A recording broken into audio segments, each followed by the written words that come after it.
결국 노란봉투법이 국회 본회의를 통과했습니다. 재계의 요구는 무시하고 노동계의 입장을 반영한 이 법으로 인해 우리 기업들의 경영활동에 과도한 침해가 우려됩니다. 오늘은 이 소식을 중점적으로 파헤쳐 보겠습니다. 김나나 기자 전해주세요.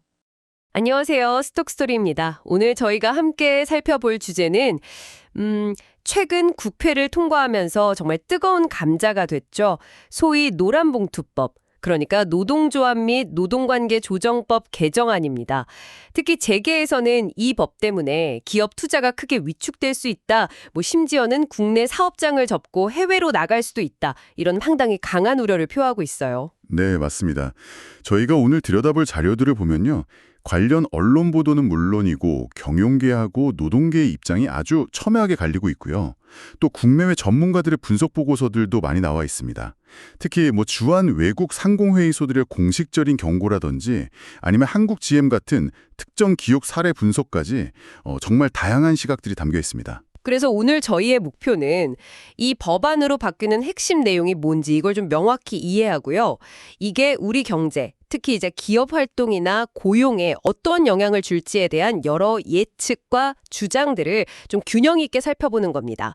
재계가 걱정하는 그 투자 위축이나 해외 이전 가능성, 이게 과연 현실화될 우려가 있는 건지, 또 그 근거는 뭔지 좀 깊이 파고들어 보겠습니다. 자, 그럼 이 복잡한 문제 한번 같이 풀어가 보시죠. 우선 이 법안에 노란봉투법이라는 이름이 붙은 배경부터 좀 짚고 넘어가면 좋을 것 같아요. 많은 분들이 아마 쌍용자동차 사태를 떠올리실 것 같은데요. 그 배경하고 함께 이번 개정안의 가장 중요한 변화, 핵심 두 가지는 뭘까요? 네, 맞습니다. 그게 2009년이었죠. 쌍용자동차 파업 사태 이후에 회사하고 경찰이 파업 참여 노동자들한테 수십억 원대 손해배상을 청구했고 법원에서도 일부 받아들여졌습니다. 그때 이제 시민들이 월급 4만 7천 원, 이 상징적인 의미를 담아서 노란봉투에 성금을 모아 전달하면서 이 이름이 붙게 된 거죠. 이번 개정안의 핵심은 크게 두 가지로 볼 수 있는데요. 첫째는 사용자 개념을 넓힌 겁니다. 사용자 개념의 확장이라면 그게 기존하고 어떻게 달라지는 건가요? 그냥 단순히 직접 고용한 사장님만 사용자가 아니게 된다. 이런 뜻인가요? 정확합니다. 예전에는 직접 근로계약을 맺은, 그러니까 원청 사업주만을 사용자로 인정하는 경향이 강했거든요. 그런데 개정안은 근로자의 근로조건에 대해서 실질적이고 구체적으로 지배 결정할 수 있는 지위에 있는 자까지 사용자로 보도록 딱 명시를 했어요. 그러니까 예를 들어 하청업체 소속 노동자라고 해도 그 사람들이 임금이나 노동시간 같은 거에 원청 대기업이 실질적인 영향력을 행사한다면 그 원청 대기업도 하청 노조의 단체 교섭 요구에 응해야 할 법적인 의무가 생길 수 있다 이겁니다. 아, 계약서상의 갑이 아니더라도 실질적인 힘이 있으면 교섭 테이블에 나와야 한다 이런 거군요. 이게 첫 번째 핵심이고 그럼 두 번째는 뭔가요? 두 번째 핵심은 노동조합의 쟁의행위, 그러니까 우리가 흔히 말하는 파업 같은 거죠.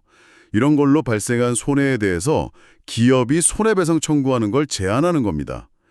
특히 좀 주목할 부분은요. 쟁의행위 과정에서 손해가 났을 때 그 손해 발생에 기여한 정도에 따라서 각 조합원에게 배상 책임을 물어야 하는데 그 개별 조합원의 책임 사유하고 기여도를 기업 쪽에서 아주 엄격하게 증명하도록 요구한다는 점이에요. 이건 사실상 개별 조합원에게 손해배상을 청구하는 걸 매우 어렵게 만드는 조항이다. 이렇게 해석될 여지가 있습니다. 아무래도 과거 사례처럼 너무 큰 금액의 손배 청구가 노조 활동 자체를 위축시킬 수 있다. 이런 비판을 좀 받아들인 결과로 보입니다. 그렇군요. 정리해보면 그러니까 하청 노동자들이 원청을 상대로 직접 교섭을 요구할 길이 좀 열렸고 동시에 파업 같은 걸로 손해가 나도 기업이 개별 노조원에게 책임을 묻기가 훨씬 까다로워졌다. 이렇게 이해하면 되겠네요. 이 두 가지 변화가 맞물리면서 파득 효과가 클 수 있다. 이런 얘기군요. 네, 이런 변화에 대해서 재계, 특히 국내외 기업들의 우려가 상당한데요. 자료들을 보면 투자 매력 하락, 해외 이전 고려 이런 아주 강한 표현들이 등장하거든요. 구체적으로 어떤 점들을 가장 문제 삼고 있는 건가요? 네, 재계의 우려, 특히 이게 투자하고 직결되는 부분을 종합해보면 크게 몇 가지로 나눌 수 있습니다. 첫 번째는 아까 말씀드린 사용자 범위 확대 때문에 생기는 극심한 법적 불확실성입니다. 그러니까 실질적이고 구체적인 지배력이라는 기준 자체가 굉장히 모호하다는 거죠. 도대체 어떤 상황에서 어느 정도의 영향력을 행사해야 원청이 교섭 의무를 지는 건지 명확한 가이드라인이 없다는 거예요. 기업 입장에서는 법률 자문 받고 신중하게 교섭을 거부했는데 나중에 법원에서 이걸 부당노동 행위로 판단해버리면 관련 임원은 형사처벌 대상까지 달 수 있거든요. 주한유럽상공회의소, ECCK 같은 외국계 단체들이 특히 이 예측 불가능성을 아주 강하게 비판하고 있습니다.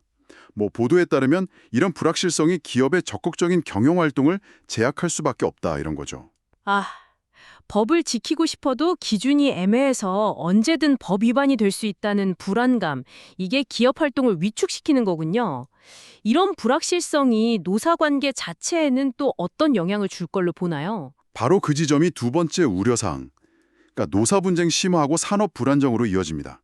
하청 노조가 원청을 상대로 직접 교섭을 요구할 법적인 근거가 생겼으니까 실제 요구 사례가 늘어날 가능성이 높겠죠. 만약에 원청이 교섭을 거부하거나 요구를 안 들어주면 파업으로 이어질 수도 있고요. 특히 자동차, 조선, 철강처럼 여러 층의 협력업체 구조를 가진 산업에서는 이런 분쟁이 훨씬 복잡하고 잦아질 수 있다 이런 전망이 나와요. 여러 보도에서도 이 부분을 지적하고 있고요. 심지어 어떤 기사를 보면 투자 결정이나 공장 이전, 구조조정 같은 아주 고도의 경영상 판단까지 교섭 요구하고 파업의 대상이 될 수 있다 이런 분석도 나옵니다. 이게 개별 기업을 넘어서 하도급 생태계 전체의 안정성을 흔들 수 있다는 점에서 ECCK 같은 곳에서도 깊은 우려를 표하고 있는 거고요. 교섭 요구의 범위가 단순 근로 조건을 넘어서 경영 판단 영역까지 넓어질 수 있다는 점이 특히 부담이 되겠군요. 세 번째 우려는 뭔가요? 기업의 방어권이 악화된다는 점입니다. 파업 같은 거에 대한 손해배상 청구가 극도로 제한되면서 기업 입장에서는 설령 노조의 쟁의 행위가 불법적이거나 길어져서 막대한 손실이 발생해도 이걸 회수하거나 제어할 수단이 현저히 줄어드는 거죠. 관련 분석 자료를 보면 이게 노사 간 힘의 균형을 깨트려서 관계를 더 악화시킬 수 있다. 이런 비판이 제기됩니다. 특히 자금력이 상대적으로 약한 중소, 중견 협력 업체들의 경우에는 장기 파업은 기업의 존립 자체를 위협할 수 있다. 이런 절박한 목소리도 나오고 있습니다. 법적 불확실성, 노사 분쟁 심화 가능성, 기업의 약화된 방어권, 이런 요인들이 복합적으로 작용해서 결국 기업들이 한국 투자를 꺼리거나 심지어 사업장을 해외로 옮기는 극단적인 선택까지 고려하게 된다, 이런 논리로 이어지는 거군요. 그렇습니다. 이게 재계, 특히 이미 한국에 투자한 외국 기업들이 가장 심각하게 받아들이는 시나리오인 거죠. 법적 리스크하고 규제 불확실성이 커지고 또 노조 활동의 예측 가능성이 낮아지면 자연스럽게 한국 시장의 투자 매력도는 떨어질 수밖에 없다. 이런 논리입니다. 자료들에서 한국 GM 사례가 좀 반복적으로 등장하는 걸 보면 이게 단순한 엄살이 아닐 수도 있겠다, 이런 생각이 좀 드는데요. 한국 GM 상황은 어떻습니까? 네, 한국 GM은 현재 노란봉투법 리스크하고 맞물려서 철수설이 가장 구체적으로 거론되는 사례 중 하나입니다. 보도에 따르면 한국 GM CEO가 법 통과를 앞두고 GM 본사가 한국 사업장의 경쟁력을 재평가할 수 있다, 이런 취지의 발언을 한 걸로 알려졌는데 이건 사실상 철수 가능성을 내비친 강력한 경고로 해석되거든요. 이미 한국 GM은 2018년에 군산공장 폐쇄하고 대규모 구조조정을 겪은 적이 있고요. 최근에도 부평공장 부지 일부 매각 같은 자산 효율화 움직임을 보이고 있습니다. 여기에다가 미국 정부의 자국 우선주의 정책에 따른 관세 부담 증가 가능성, 또 2027년 말로 예정된 우리 정부의 경영 정상화 지원 약속 시한 종료, 그리고 공교롭게도 비슷한 시점에 GM이 미국 내에서 현대차 그룹하고 신차 생산 협력을 모색하고 있다는 소식까지 더해지면서 여러 분석 자료들은 철수 가능성을 과거 어느 때보다 높게 보고 있는 것 같습니다. 외국 상공회의소들의 공식적인 경고 메시지도 상당히 좀 강경했던 걸로 기억하는데요. 맞습니다. 주한유럽 상위 ECCK하고 주한 미국 상위 AMCHAM 같은 주요 외국 투자기업 단체들이 이례적으로 아주 강한 톤의 성명을 발표했어요. 법안의 모호성 때문에 생기는 법적 리스크하고 예측 불가능성을 지적하면서 이게 한국 내 외국 기업들의 운영 지속 여부나 신규 투자 결정에 심각한 부정적 영향을 미칠 수 있다, 이렇게 경고했습니다. 어떤 보도를 보면 ECCK는 한 발 더 나아가서 이 법이 기업 경영진을 잠재적 범죄자로 취급할 수 있다, 이런 격한 표현까지 사용했더라고요.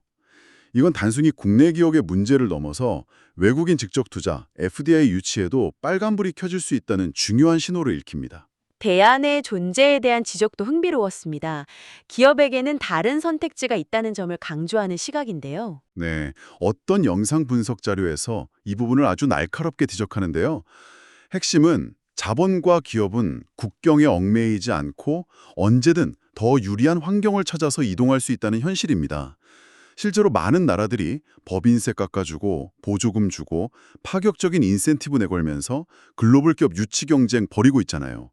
이런 상황에서 만약 한국의 경영 환경이 경직된 노동시장이나 예측 불가능한 규제 때문에 경쟁국보다 불리해진다면 기업들이 생산기지나 연구개발센터를 해외로 옮기는 게 어찌 보면 합리적인 선택이 될 수 있다는 분석이죠.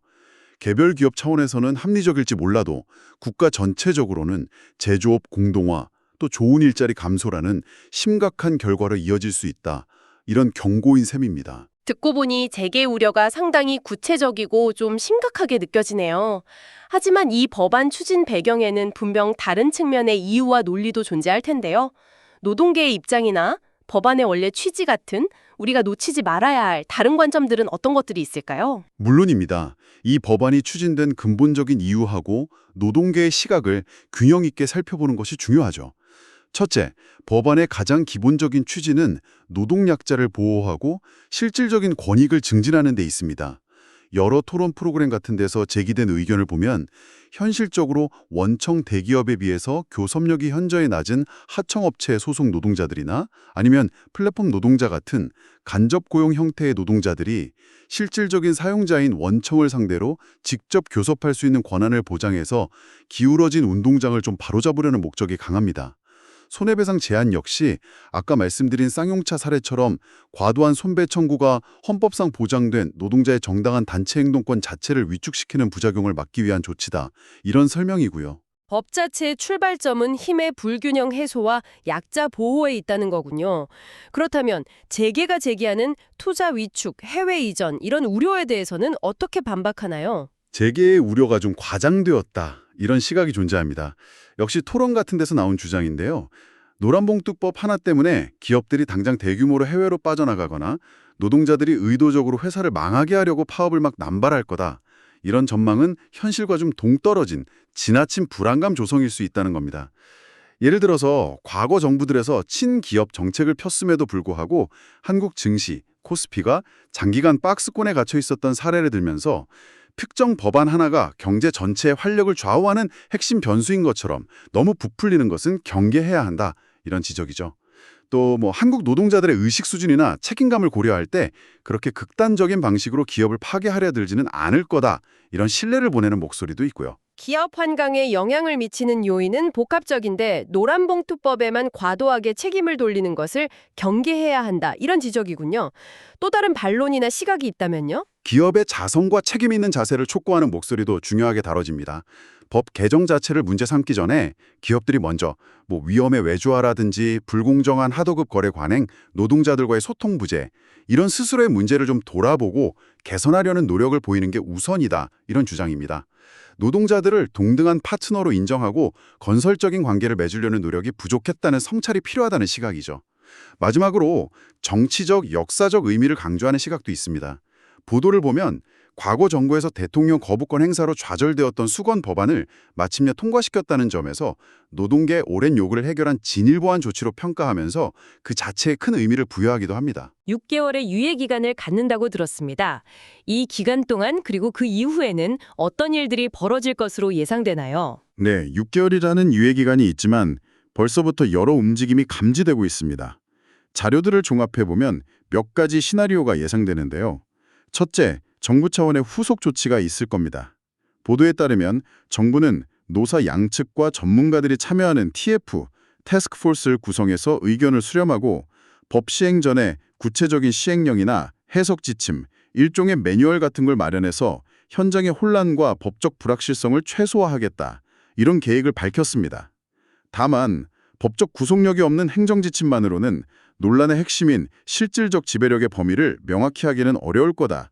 이런 좀 회의적인 전망도 만만치 않아요. 가이드라인만으로는 한계가 있을 수 있다는 거군요. 법 자체를 둘러싼 공방도 계속될 것 같은데요. 그렇습니다. 소위 입법 2차전이 벌어질 가능성이 높습니다. 기사를 보면 경영계는 유예 기간 동안 사용자 범위하고 노동쟁의의 개념을 보다 명확히 하고 특히 파업 시 대체근로 허용 범위를 넓히는 등 사용자의 방어권을 보강하는 내용의 보안 입법을 강력하게 추진할 걸로 예상됩니다. 반면에 노동계는 개정법의 취지를 살리는 방향으로 시행령이 마련되도록 목소리를 높이고 실제 교섭 요구와 단체 행동을 통해서 법의 실효성을 확보하려는 움직임을 보일 겁니다. 정부와 국회를 둘러싼 양측의 치열한 힘겨루기가 예고된 셈이죠. 입법 공방 외에 법정 다툼으로 번질 가능성은 어떻습니까? 그 가능성도 상당히 높습니다. 당장 야당인 국민의힘은 이 법안이 위헌 소지가 있다면서 헌법재판소에 헌법소원을 제기하겠다는 입장을 이미 밝혔거든요. 위헌 여부 판단에는 상당한 시간이 걸리겠지만 그 과정 자체가 또 다른 논란을 낳을 수 있습니다. 또 실제 법 적용 단계에서 실질적 지배력의 해석이라든지 손해배상 책임 범위 등을 둘러싸고 개별 기업과 노조 간의 소송전이 급증할 걸로 보입니다. 마지막으로 실제 산업 현장의 변화인데요. 여러 보도에 따르면 하청 노조들이 원청 기업을 상대로 교섭을 요구하는 사례가 늘어나고 특히 매년 봄철 임금 및 단체 협상 시기, 소위 춘투라고 하죠. 이 시기를 전후로 노사 간의 긴장 수위가 높아지면서 갈등이 격화될 수 있다. 이런 우려가 제기됩니다. 자, 오늘 저희는 노란봉투법 통과를 둘러싼 다양한 시각과 예상되는 파장을 좀 깊이 있게 탐구해봤습니다. 법안의 핵심 내용과 취지, 그로 인한 재계의 심각한 우려와 또 반론, 그리고 향후 전망까지 이 복잡하고 중요한 사안을 다각적으로 이해하시는데 조금이나마 도움이 되었기를 바랍니다. 결국 이 모든 논의가 우리에게 던지는 질문은 무엇일까요? 여기서 정말 흥미로운 지점은 이 문제가 단순히 노동법 개정 차원을 넘어선다는 점입니다. 점차 복잡해지고 다변화되는 고용 관계 속에서 어떻게 노동자의 권리를 실질적으로 보호할 것인가 하는 과제와 동시에 치열한 글로벌 경쟁 속에서 기업하기 좋은 환경, 그러니까 예측 가능하고 안정적인 투자 환경을 어떻게 만들어 나갈 것인가 하는 과제가 정면으로 충돌하고 있는 모습이거든요. 이 두 가지 중요한 가치 사이에서 어떻게 균형점을 찾아 나갈 것인가, 이것이 우리 사회가 당면한 핵심적인 딜레마라고 할 수 있습니다. 특히 법안의 좀 모호한 규정들이 야기할 수 있는 불확실성, 그리고 그로 인한 의도치 않은 파급 효과를 어떻게 최소화하고 관리해 나갈지가 앞으로 중요한 시험대가 될 겁니다. 네, 말씀하신 대로 정말 어려운 균형 잡기 과제라는 생각이 듭니다. 오늘 논의를 마무리하면서 청취자 여러분께서 한번 곱씹어볼 만한 질문을 던져주시면 좋겠습니다. 네, 오늘 살펴본 자료들 속에서 유독 좀 눈에 띄는 단어가 바로 대안, 얼터네이티브였습니다. 기업도 자본도 심지어 핵심 인재들까지도 과거 어느 때보다 쉽게 국경을 넘어서 더 나은 기회를 찾아 이동할 수 있는 시대입니다. 이런 초국가적인 경쟁 환경 속에서 과연 한 사회나 국가는 단순히 특정 법률 하나를 넘어서 세금, 규제, 교육 시스템, 심지어 사회 전체의 분위기까지 아우르는 총체적인 환경을 어떻게 만들어야 매력적인 선택지로 남을 수 있을까요? 우리의 일자리와 번영이 더 나은 조건을 찾아서 떠나지 않도록 하려면 우리 스스로 어떤 가치를 지키고 또 어떤 변화를 만들어 가야 할지 좀 깊이 고민해 봐야 할 시점인 것 같습니다. 두 분 말씀 잘 들었습니다. 내일은 또 다른 기업의 내용을 가지고 더 알차게 꾸며보겠습니다. 시청해주셔서 감사합니다.